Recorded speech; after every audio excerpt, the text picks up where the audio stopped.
So amid the continued uprising in Venezuela to overthrow the incumbent leader there, countries around the world are throwing their full support behind moves to unseat him, so Venezuelans might eventually get back to some degree of normality. Hyo-sun reports.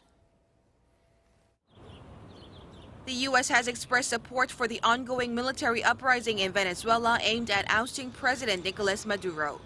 Tweeting that Washington stands with the people of Venezuela and their freedom, President Trump added he's watching developments very closely. U.S. National Security Advisor John Bolton explained that the Trump administration seeks a peaceful transfer of power, but stressed that all options are on the table.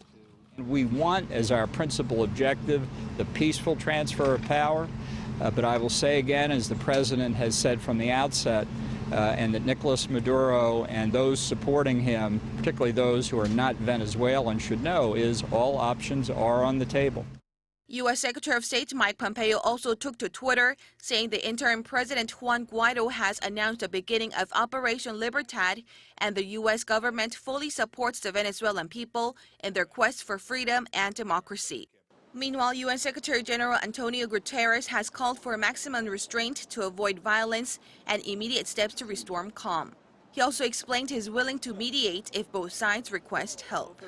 European countries also urged restraint in the South American country, calling for new elections as a way to settle the political crisis. In a statement Tuesday, the European Union said it rejects any form of violence and would continue to push for free and fair elections. Brazil's right-wing government threw its support behind the uprising and called on other nations to do the same. The Brazilian president tweeted that the people of Venezuela are, quote, enslaved by a dictator, and sent support for the freedom of the country to become a true democracy.